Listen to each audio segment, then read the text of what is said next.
The golden sunrise washed Main Street in warm light as the Cedar Hollow Cafe unlocked its doors for the busy breakfast rush, and 12 customers were already waiting, noses red in the crisp air. Inside, 17-year-old barista Emma Harris tied her curly brown hair back with a bright ribbon she got for her grandma and reminded herself to keep smiling, no matter how long the line grew.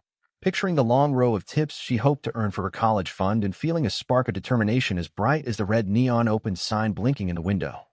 Emma liked Saturdays because secret acts of kindness seemed to float through the cafe like the sweet smell of cinnamon buns cooling on the rack behind the counter, and she believed today would be no different, seeing each good deed as a tiny pebble that sent ripples far across unseen ponds. She began grinding beans, the machine purring like a friendly cat, while cheerful folk music drifted from a small speaker taped to the pastry case, and the grinder's steady hum mixed with the soft swish of the mop Jordan used on the entrance mat, creating a funny beat that made her tap her shoe in time. The town was small, so Emma knew almost everyone, yet she greeted each guest as if meeting them for the very first time, making eye contact, using names when she remembered them, and even Mrs. Delgado's earrings, shaped like tiny rulers, caught the light and flickered like little stars measuring joy instead of inches. Outside the tall windows, leaves the color of pumpkins chased each other across the sidewalk, hinting that fall festival season was near, and a city bus hissed to a stop, releasing a cloud of steam that curled around the doorframe like a friendly ghost waving hello. Mrs. Delgado, the math teacher who always ordered extra foam, waved her graded quizzes in the air and joked that even the coffee deserved a passing score, while Coach Turner behind her flexed his arm in a pretend show of strength, causing a nearby toddler to clap in delight, which made half the line laugh. After them came a new face Emma had not seen before. An older man in a clean but well-worn army jacket, his silver hair cut short, his steps careful yet steady, and he carried a canvas tote covered in faded travel stickers that hinted at oceans crossed and deserts marched, stories stitched into every fraying corner. His eyes, bright as polished coins, scanned the menu board with the focus of someone who had made tougher choices in tougher places, yet the glowing pink chalk specials did not tempt him. When it was his turn, he ordered a simple breakfast sandwich and a medium latte with 2 sugars and said, "Please and thank you," in a soft but clear voice that carried a gentle southern lilt like bedtime stories about fireflies and hammock naps. Emma noticed a small patch above his jacket pocket that read Sergeant L. Brooks, and below it a ribbon stripe that shimmered red, white, and blue, the colors bold against the deep green fabric like brave flags in a picture book. The total came to $9.85, but the veteran fumbled with his wallet, digging for coins that clinked like tiny bells, and Emma saw his hands tremble just a little from cold or maybe from memory. A tiny ache pinched Emma's heart. She thought of her own brother, who wrote letters from basic training, and how proud she was of him, so she wiped her palms on her apron and steadied her nerves. Without pausing, she slid her own debit card across the reader and said the cafe was running a welcome home special for veterans today. Even though no such deal existed on the screen, the made-up special feeling as natural as breathing. Sergeant Brooks looked surprised and tried to argue, yet Emma gently insisted, telling him that his courage had already paid for many meals in advance, and his eyebrows shot up like twin gray caterpillars leaping off a leaf. Tears glimmered at the corner of his eyes, and he saluted her quickly before moving aside so the next customer could order, the salute so crisp that nearby chatter paused in respect. While she steamed his milk, Emma felt a warm glow spread through her chest, stronger than the hiss of the espresso wand, as if sunshine were finding a new home inside her. She set the sandwich and latte on a tray, added a small pumpkin muffin on the house, and wrote, "Thank you for your service," with caramel drizzle on the foam, placing the tray before him with quiet ceremony like a librarian unveiling a special book. The veteran took a seat near the window, nodding at passers-by who peeked in, and soon the cafe returned to its usual rhythm of chatter, clinking spoons and phone notifications, while a passing dog pressed its nose to the glass and fogged a heart-shaped patch that made 2 teenagers laugh. Emma did not tell her manager about the free meal. She simply worked faster to make up for the cost by selling 2 more cinnamon buns to a group of giggling middle schoolers, straightening a chalk sign that boasted, "Try our new maple twist scones." 1 hour passed, then 2, and mid-morning sunlight turned to the softer glow of early afternoon as the breakfast crowd thinned and lunch seekers trickled in, the lazy ceiling fan above acting like the cafe's steady heartbeat. Every so often Emma glanced at the empty tray Sergeant Brooks had left behind, now cleared away, and wondered where he was headed next, picturing her small act packed in his tote like a hidden badge. She hoped the kindness would stick to him, reminding him that strangers still cared about the hard stories soldiers carried, and the humming tune she'd been singing danced with a clink of plates like a cheerful duet. By noon, the pastry shelf needed refilling, so Emma moved to the back to retrieve more croissants, humming the tune her mother sang while folding laundry, flour puffing around her like tiny snowflakes. A new barista named Jordan covered the register, and a smear of whipped cream dotted his cheek like a snowy mountain, yet he carried on bravely as the lunch crowd grew. Suddenly, she heard Jordan call her name, urgency sharp in his tone, and she hurried out, her heart thumping like a drum solo, hands still dusted with flour.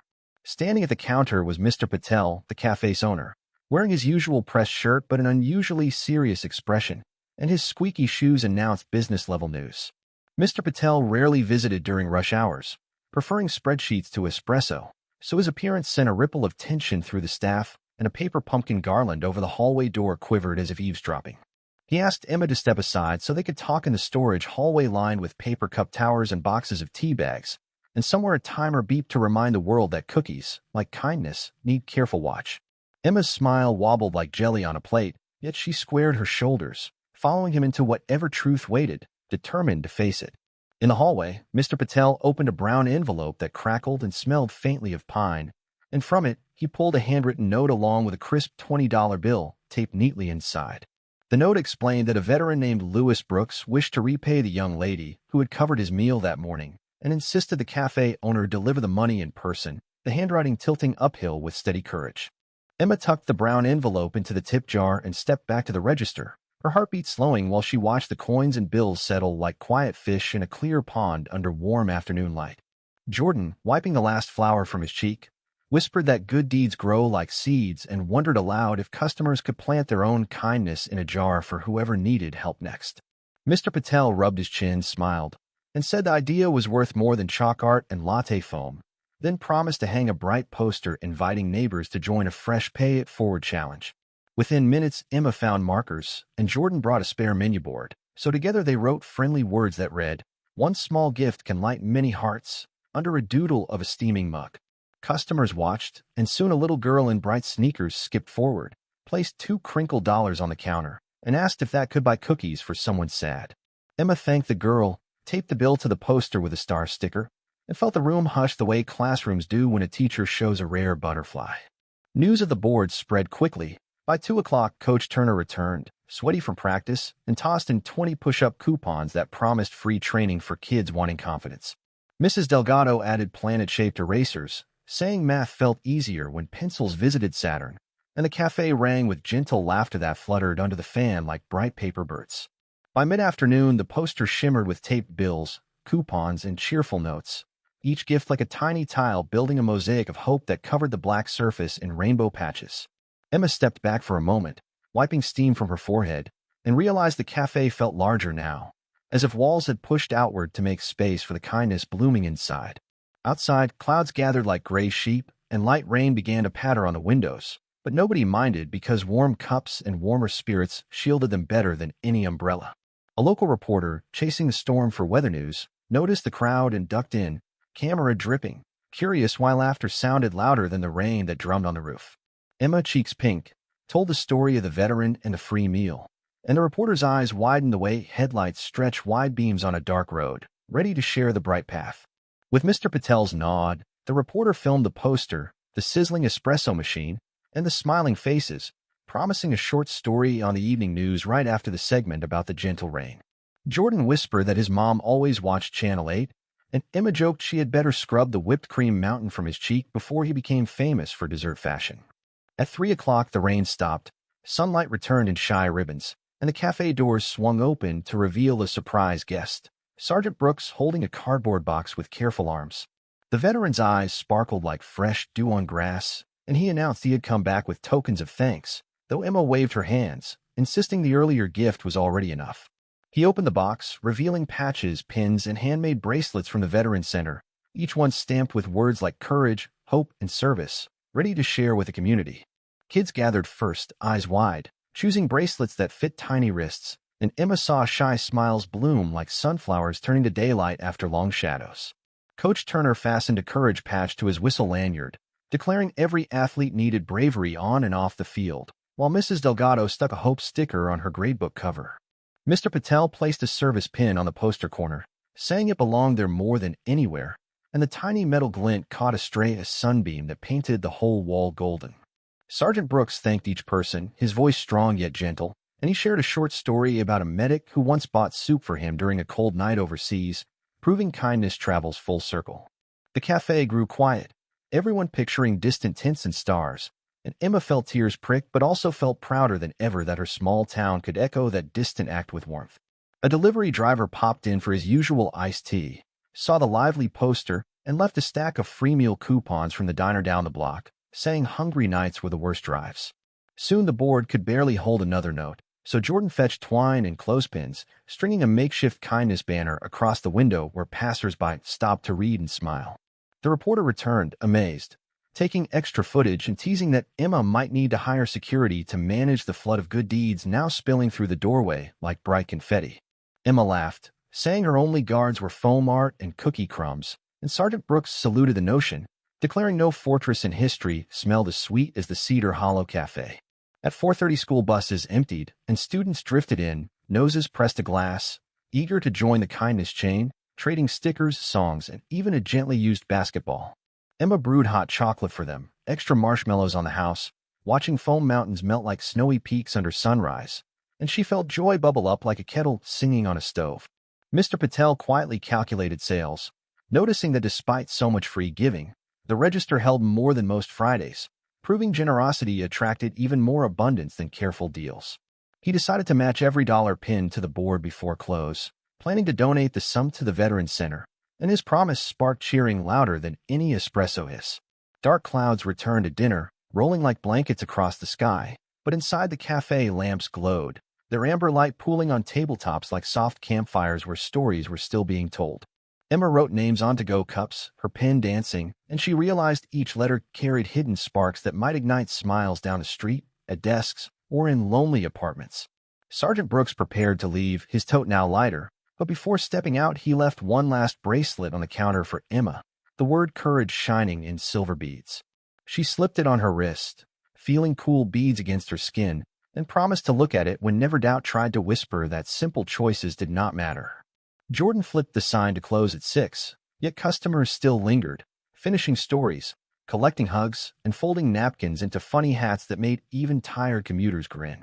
When the final cup was washed, Mr. Patel counted the donations, eyes blinking fast at the overflowing total, and he told Emma that her courage had brewed more change than any machine.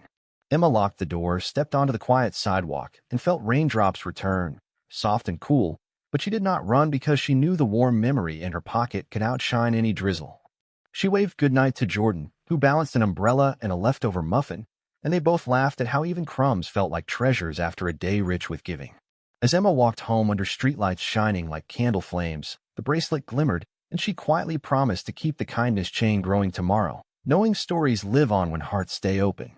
Emma awoke early Sunday with a courage bracelet on her wrist and a blank notebook page calling for a plan to spread kindness beyond the cafe. She wrote a title in block letters, Operation Ripple, and underlined it 3 times, feeling the same spark that flickers when espresso meets steamed milk and swirls into a tasty heart. Her idea was simple but big. Invite neighbors to write kind wishes on paper hearts, tape them to a giant board in town square, and let anyone pluck a heart whenever they needed a boost. By 7, she had listed supplies, markers, tape, folding tables, hot cocoa urns, and a speaker to play the uplifting songs Jordan hummed at work. Sunlight slipped through her curtains like a curious cat, so she texted Jordan and Mr. Patel to meet her before opening. Jordan replied with 3 rocket emojis and a thumbs up, while Mr. Patel answered with a cheerful, smiley face proving excitement leaps across generations. Emma's mom offered the family van to haul supplies and packed a cooler of sandwiches for helpers, proud of her daughter's growing goodness parade. At 8, Emma parked behind the cafe, leaves rustling like quiet applause, and the trio huddled around her notebook, breaths puffing tiny clouds in the crisp air. Mr. Patel nodded at the lists and declared the cafe would sponsor hot cocoa, plus donate any day-old pastries still tastier than fancy desserts downtown. Jordan bounced on his toes, suggesting they stream the event live so homebound neighbors could request hearts delivered by bike messengers after school. Inspired, Emma added secret codes on each heart so recipients could write back, linking pen pal chains of hope across town. By 9, Operation Ripple had its own hashtag, hand-drawn logo of a coffee cup sending waves, and a bold date, the coming Saturday, 1 week after Sergeant Brooks' free meal. The cafe opened at 9:30, and while Emma steamed milk, Jordan taped flyers on the pastry case bright enough to rival the cinnamon bun glaze under warm lamps. Customers spotted the flyers, and questions bubbled like milk froth. Even sleepy teens perked up at the chance to trade colorful notes for screen time. Coach Turner promised his team would fold hearts during stretches, and Mrs. Delgado offered extra credit for any student blending geometry and kindness in one pun. A retired librarian donated stacks of gently used storybooks to give away beside the heartboard, reasoning that tales and kindness are cousins from the same hopeful family. Sergeant Brooks stopped by near noon, his service pin shining, and gifted blank postcards of places he had served, ready for new words on the backs. The buzz soon grew louder than the espresso grinder, forcing Mr. Patel to print more flyers, joking his printer was running a marathon without shoes. Emma noticed the tip jar filling faster, proof that generosity likes to travel in packs. That afternoon, the mayor's assistant asked if the permit fee could be waived in exchange for free cocoa for city workers, a deal Emma happily accepted. By close, a tower of supplies waited: paper reams, rainbow markers, folding tables, and butcher paper tall enough to hug a small tree. Emma and Jordan high-fived, tired but thrilled, promising nightly work sessions to cut hearts, test cocoa recipes, and teach the dishwasher to film promos. On Monday, school announcements cheered the project, earning volunteers community service stars without trash pickup gloves. The grocery manager offered wholesale cocoa, while the florist pledged ribbon scraps to twist hearts into garlands like friendly dragons. Each night, Emma's notebook bloomed with sticky note arrows and stars mapping snack tables, dance areas, and lamppost decorations. Tuesday brought a radio host's email after spotting the TV clip. Emma nearly spit her juice in shock but agreed to speak live. She practiced after hours, mugs of microphones, Jordan adding goofy applause, while Mr. Patel timed her answers with a bar timer. Wednesday, her class heard the segment, and a quiet classmate who doodled dragons passed her a note. "You sounded brave." Coach Turner's team painted basketballs with bright slogans, planning a dribble parade to stomp negativity into dust. Thursday, the bakery donated heart-shaped rolls. Emma's side quest required each buyer to compliment the next person in line. At sunset, she biked past the square, hearing imaginary paper hearts flap like 1,000 gentle wings greeting dusk. Friday's forecast warned of rain, and Jordan sagged, fearing soggy hearts. Emma recalled the medic story and borrowed clear sleeves from the library archive to protect every message. The librarian lent 2 pop-up tents shaped like mushrooms, claiming fairy tale vibes draw extra smiles, and Jordan's grin returned. Late that night, Emma texted volunteers, "See you tomorrow. Rain or shine, where kindness takes center stage," then set 7 alarms. Saturday dawned chilly, clouds hanging like gray curtains, but Emma marched into the square with cocoa urns, heart boxes, and courage beads clicking softly. Volunteers arrived, athletes bouncing balls, students waving scissors, parents raising tents while toddlers played peekaboo behind rainbow-taped table legs. By 10, music bounced from speakers, cocoa steam curled into damp air, and the first heart appeared: "You matter more than homework mistakes." A crowd formed, the mayor taped a huge note reading, "Our town shines brightest when we lift each other," earning cheers louder than fireworks. Emma scanned the bustling square, spotting Sergeant Brooks handing cocoa to a shy teen, and knew Operation Ripple now belonged to everyone. Heart by heart, smile by smile. Under gray noon skies, the square kept buzzing as more neighbors arrived holding bags of craft scraps, and Emma realized the kindness board needed an expansion before lunch crowds doubled. Jordan and 2 soccer captains unrolled the butcher paper like a giant scroll across park benches, taping it tight so the fresh patches rippled only slightly in the cool, gusty breeze. The mayor borrowed a step stool to pin the first extra heart high above the original board, joking that big dreams should always start near the clouds where they can stretch and grow. Children formed a line by the craft tables, scissors snipping bright shapes while cocoa steam fogged their glasses, and parents hovered nearby, savoring pastry crumbs too sweet to waste. Coach Turner led his team in a bouncing warm-up around the fountain, each dribble thumping like a drumbeat, spelling out the rhythm of courage that pushed the event forward minute by minute. An elderly pianist from the community center rolled a keyboard onto the gazebo stage, played lively ragtime tunes that made even the shy pups tied to benches wag their tails in tune. Emma visited each table to refill markers, tape, and cocoa, the courage bracelet cool against her wrist, reminding her that small pieces of metal and paper can spark mighty waves of hope. A middle school science club set up a booth showing how ripples travel through water, dropping pebbles in a clear tub so kids could watch rings expand the way kindness does in real life. Sergeant Brooks stood beside them explaining how radio signals bounce across oceans, and everyone leaned in, imagining invisible waves carrying messages just like the hearts on the growing wall. At 1:30, clouds finally opened and light rain sprinkled, yet no one scattered. Instead, parents popped umbrellas like colorful mushrooms and youngsters cheered the shiny droplets.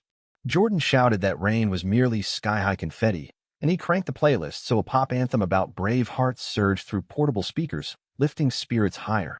The librarian's mushroom tents protected boxes of blank hearts, and volunteers kept cutting shapes, plastic sleeves ready, laughing that even paper armor beats gloomy forecasts any day. Rain soon stopped, leaving puddles that mirrored the ribbon garlands strung between lampposts, and toddlers stomped the water, so reflected ribbons rippled into rainbow wiggles. Emma checked her phone and gasped to see the live video had reached a neighboring county. Comments poured in asking for mailed hearts, and Jordan yelled they would ship kindness worldwide. Mr. Patel handed Emma a receipt roll and a pen so online viewers could send addresses. He promised the cafe would cover postage, calling it the cheapest advertising he had ever loved. News vans rolled up, windshield wipers squeaking, and reporters rushed out hugging cameras to their raincoats. They filmed the heart sea, the cocoa steam, and the beaming volunteers. A young reporter asked Emma how one free meal led to this, and she answered that courage cooks like coffee. One warm cup can wake a whole town, a quote later replayed on evening news. By mid-afternoon, the local fire crew arrived off duty carrying a ladder truck just in case lights were needed later. Kids toured the truck and left thank you hearts on the bright red doors. The fire chief slipped an extra helmet over Emma's curls for a photo, then promised to host a charity pancake breakfast if Operation Ripple topped 500 hearts before sunset. Motivated, classmates raced to the craft booth, cutting hearts as fast as safety rules allowed, tape dispensers squealing, and the heart count clicked upward on a giant poster board meter. Mrs. Delgado monitored numbers with her ruler earrings sparkling, announcing milestones through a toy megaphone she borrowed from the drama club, each cheer louder than the last. A gentle hush spread when a bus from the Veterans Center arrived. Wheelchairs rolled down the ramp, and soldiers young and old added messages about bravery, music, and home cooking. One veteran wrote, "Storms pass, friends last," and Emma taped it at child height, explaining that short lines can hold big power, like tiny keys unlocking joy. A blind visitor traced raised heart edges outlined with puffy paint, and when she smiled wide, everyone nearby clapped softly, tears mixing with leftover raindrops. At 4 o'clock, the heart meter crossed 500, horns honked, and Coach Turner did an excited cartwheel that splashed into a puddle, soaking cheers and giggles. Laughter echoed so hard pigeons fluttered off the courthouse roof, and Jordan declared the cartwheel clip would headline the event recap, promising thousands of likes by breakfast tomorrow. The bakery's heart rolls sold out in minutes, so the baker returned with cinnamon twists shaped like kindness ribbons, giving samples to anyone who vowed to compliment a stranger that week. A neighboring town's marching band, alerted by live stream, made a surprise entrance playing upbeat tunes while marching between booths, shiny tubas reflecting fluttering hearts overhead. The mayor announced the display would remain all month, and city crews would laminate weathered hearts weekly, turning the square into a living museum of community courage. Emma's mom arrived with fresh sandwiches, handing her one stuffed with crunchy lettuce and pride, reminding her to eat before her smile wilted like thirsty flowers. Evening chill crept in, so volunteers lit battery lanterns shaped like tiny firefly jars, and warm golden that soon glowed among paper hearts, making the wall look like a starlit quilt. The pianist shifted to softer melodies, and couples danced on brick paths, cocoa cups steaming between them, while teens filmed slow-motion twirls tagged #RippleDance. Sergeant Brooks approached Emma holding a folded flag patch. He pinned it beside her bracelet and said real bravery is building peace on ordinary streets, not only on distant fields. Emma thanked him, voice shaky yet firm, and for a moment the bustling square felt like a shared living room where every heartbeat kept perfect time with the pianist's gentle chords. A drone camera buzzed overhead, capturing lantern lights forming a glowing heart around the fountain, an image that later topped regional news feeds. When the clock tower chimed 6, the heart total hit 700, and firefighters returned with pancake mix vouchers, promising syrup-drenched celebrations the next weekend. Volunteers tidied tables but left the heart wall untouched, letting lantern reflections dance on plastic sleeves while crickets offered quiet applause from garden beds. Emma stood back, cocoa in hand, watching parents guide sleepy children past the display, each kid choosing a bedtime heart, proof that stories can end with hope instead of fear. As final chords faded, Jordan asked if a single debit card swipe could truly spark such waves. Emma laughed and said kindness is sneaky, just like that earlier rain confetti. Under dimming sky, the courage bracelet gleamed once more before her sleeve slipped over it, and Emma promised to guard this ripple, so tomorrow's currents would carry smiles even farther. Sunday dawned bright and chilly, and the sweet smell of syrup drifted across Main Street as the fire station swung its big red doors open for the promised pancake breakfast. Emma arrived early with Jordan, carrying a receipt roll of faraway addresses, and steam from the giant griddles painted funny clouds around their winter hats. Firefighters flipped pancakes the size of dinner plates, and each flapjack landed on trays beside little cards that read, "Fuel for big hearts, pass it on." Coach Turner's team greeted guests, pouring orange juice and balancing basketballs on elbows just to make small children giggle while waiting in line. Mrs. Delgado stamped Math Star stickers on empty cups, telling everyone that numbers taste better when mixed with maple laughter. A silver donation boot sat by the exit, and coins clinked in like cheerful raindrops. By 9 o'clock, the boot held more shining change than anyone had guessed. Sergeant Brooks helped at the coffee table, steady hands pouring, and he told a quiet story about sharing rations under cold desert stars, reminding listeners that meals can be memories. Emma listened, stirring cocoa, and felt the courage bracelet tap her wrist as if nudging. Keep going. Ripples never sleep. After breakfast, volunteers marched to the square where lanterns still glowed faintly, and the heart wall looked like a quilt waking from a dreamy night.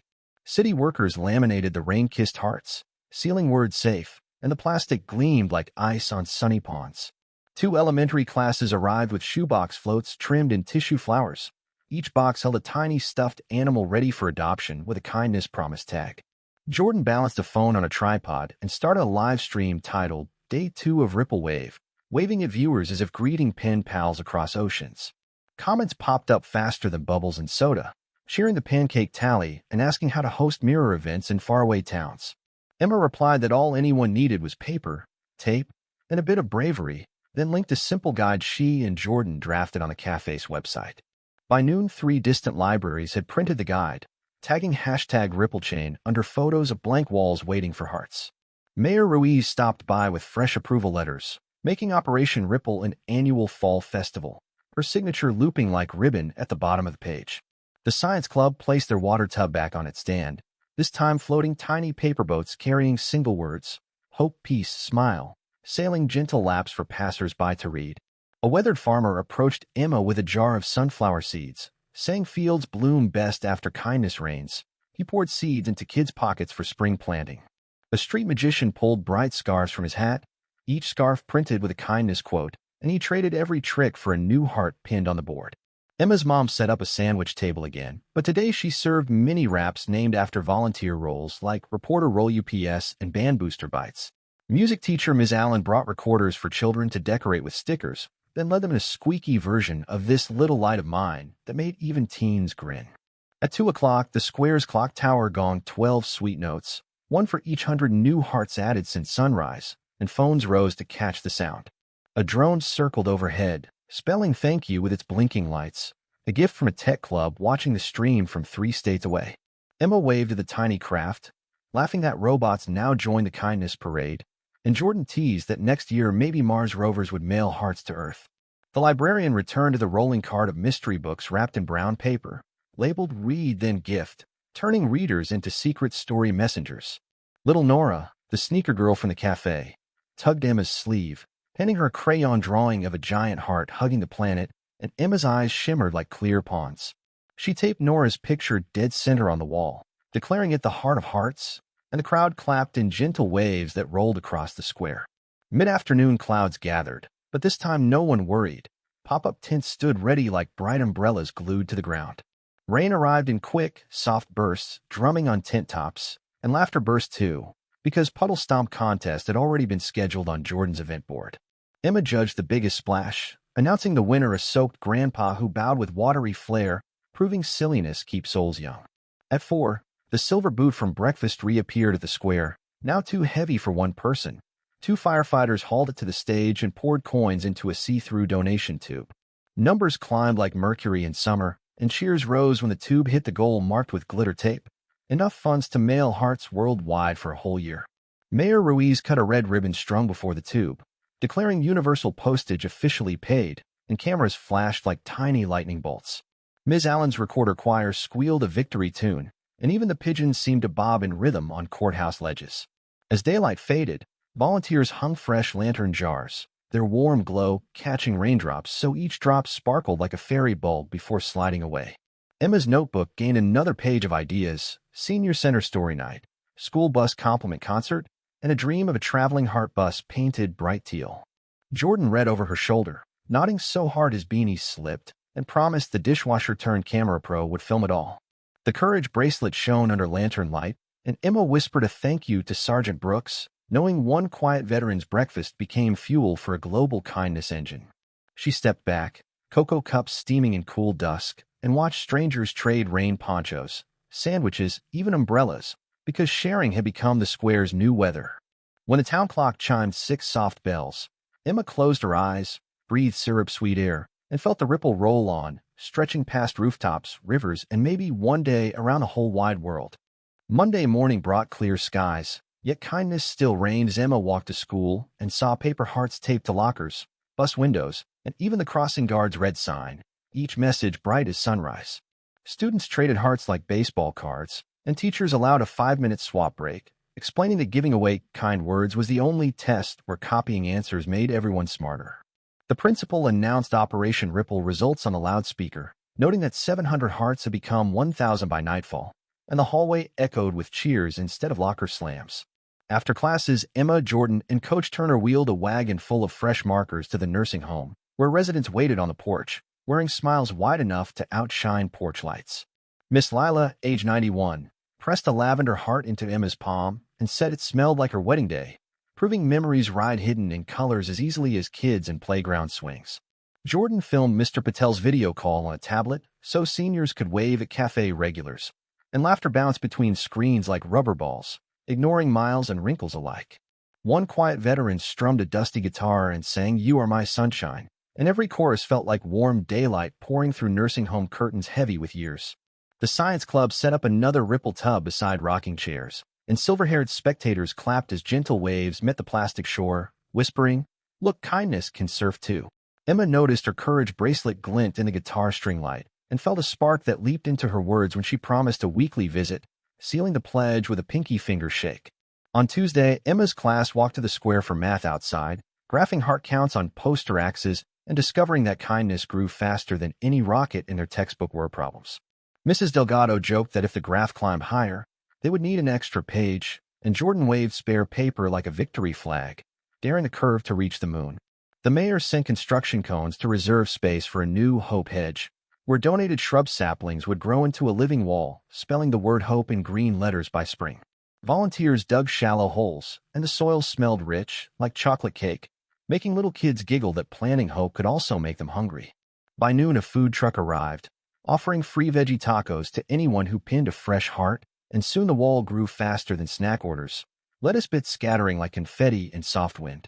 That night, lights on the square changed color every hour: gold at 7, pink at 8, teal at 9, each hue matching new digital hearts posted online by distant towns joining the chain. Emma scrolled comments before bed, reading promises from libraries in Texas, bakeries in Spain, and a soccer club in Kenya, and she realized the sun never sets on a kindness wave. Wednesday began with a local radio host announcing a compliment commuter hour, asking drivers to flash headlights twice if they received the kind word at a stoplight. Emma and Jordan stood at the busiest corner, handing out smiley stickers, and horns beeped like happy geese as flashing headlights filled the street with twinkling patches of light. The grocery store set up a quiet register where cashiers whispered kind phrases to shoppers who felt stressed, and the checkout line slowed, but nobody minded the gentle hush. After school, Coach Turner organized a heart relay at the track. Teams ran laps passing a paper heart instead of a baton, shouting compliments instead of split times. Parents filled bleachers, clapping with foam fingers shaped like hearts, and the scoreboard flashed positivity wins in bold red letters after the final lap ended in joyful pileups. Thursday's art class painted a mural on the gym wall showing a giant ripple spreading from a single coffee cup, and Emma signed her name inside the smallest ring, hiding it like a treasure. Mr. Patel delivered trays of cinnamon twists to painters, joking that sugar made colors brighter, and splashes of icing proved his point on several unfinished waves. The librarian hosted Story Swap under string lights in the square, where strangers traded favorite book passages, each line read aloud sounding like a secret door creaking open. Emma shared a paragraph about brave mice rescuing a city, and a second grader gasped, declaring mice her new heroes, earning nods from adults who remembered their own childhood. Friday morning's newspaper front page showed the lantern heart photo with a headline, "Small Town Sparks Global Glow." And Emma felt taller walking to school, though her sneakers stayed the same size. In Science, Jordan read an article describing real ocean ripples measured by satellites, and he asked if kindness waves might bend light too, making the teacher grin and assign bonus research. Lunchtime brought postcards from soldiers overseas. They pinned their notes on the cafeteria wall alongside elementary crayon hearts, mapping kindness across time zones.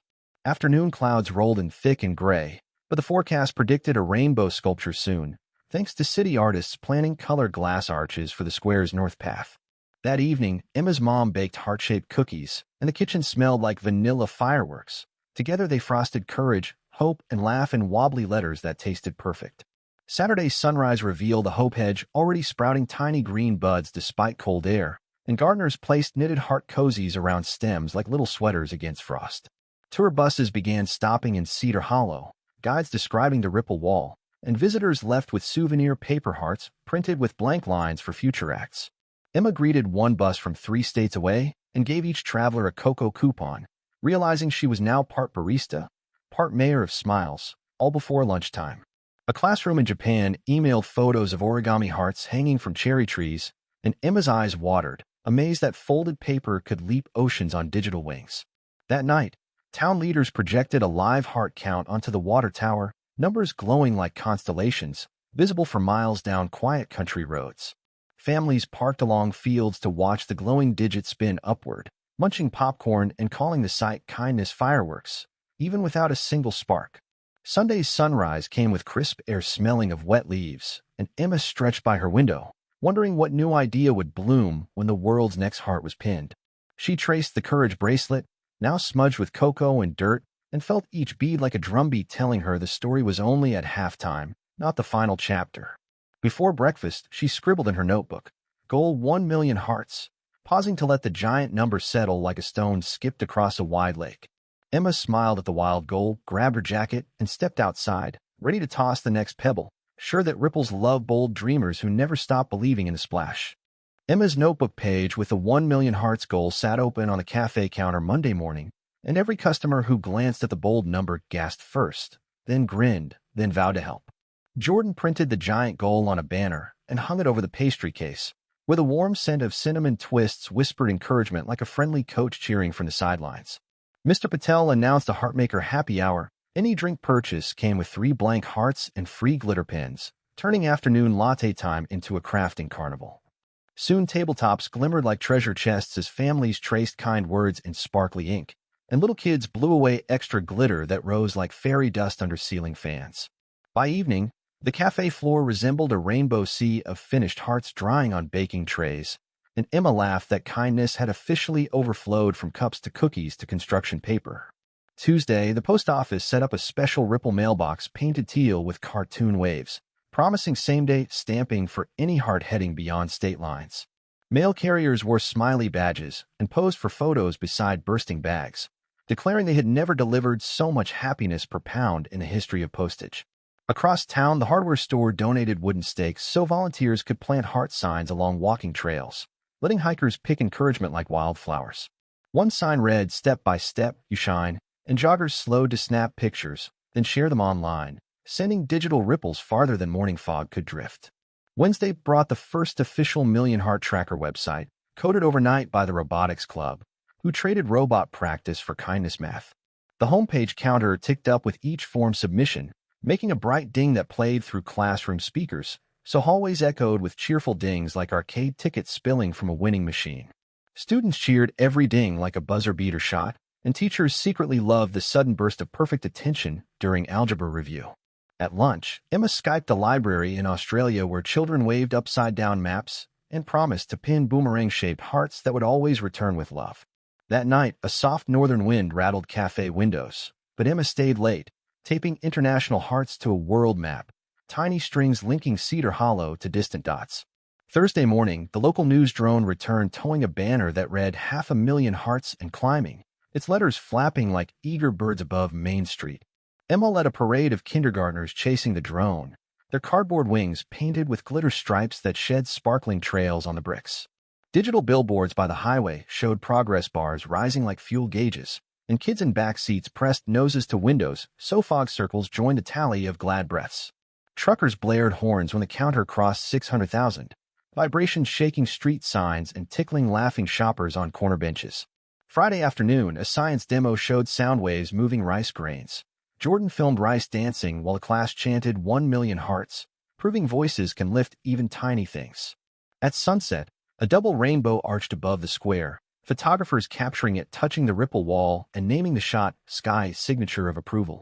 Saturday began with a pancake breakfast sequel in the park, firefighters flipping blueberry shapes that almost resemble hearts if squinted at just right.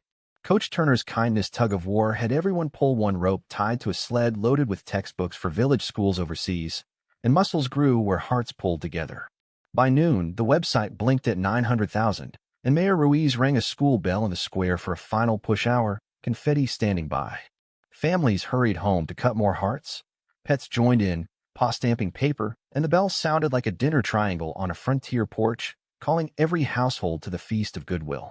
At 3, Emma live-streamed from the cafe, chat bubbles popping faster than soda fizz, and some cats wandered camera frames leaving paw-print signatures as if approving declarations with royal stamps. Jordan shook a glitter jar beside her, promising to toss it when the counter flipped, while viewers flooded screens with heart emojis until they looked like digital candy storms. The ding rang for 1,000,000, confetti burst, glitter snowed in the cafe, and Emma's bracelet flashed beneath string lights like tiny fireworks acknowledging victory. Firefighters sprayed a gentle water arch over Main Street, rainbows shimmering through the mist, and children dashed under squealing joy louder than sirens. Mr. Patel revealed a sheet cake shaped like the world, frosting continents dotted with sprinkle hearts marking every partner town. Emma sliced the first piece for Sergeant Brooks, who saluted and said the sweetest missions are measured in smiles, not miles. The veteran handed Emma a polished coin engraved "Mission Complete, Keep Marching," and she tucked it beside her bracelet as a new compass. Frosting smelled of vanilla clouds, and everyone said the first bite tasted like victory mixed with bedtime story sweetness that would linger on tongues for days. As dusk deepened, lanterns floated upward on harmless balloons, drifting like glowing seeds into starry space, carrying wishes no envelope could hold. Families lay on blankets watching lights rise until they mingled with real constellations, children guessing which new galaxies might host the next ripple wall. Jordan wondered if the project was finished now, and Emma laughed, pointing at an empty receipt roll waiting for tomorrow's addresses. She reminded him milestones are mile markers, not finish lines, because roads of care circle the globe and loop back home forever. Sunday morning, chalk messages reading, "Next stop 2,000,000, glowed on sidewalks, written by teens before sunrise, sneaker dust sparkling in new light. The headline "From one latte to 1,000,000 hearts" topped the news site, and Emma smiled, knowing Chapter 1 had ended so Chapter 2 could begin. Before the first order, she wrote "Ripple Galaxy" atop a fresh notebook page, feeling her bracelet hum like an engine ready to launch deeper into kindness space. She looked up to see Jordan, Sergeant Brooks, and Mr. Patel already gathering markers, proving plans bloom faster than dawn when watered by brave hearts. Flipping the cafe sign to open, Emma welcomed the new day and whispered to the morning breeze, "Let's see how far a single cup can travel now that the world is listening."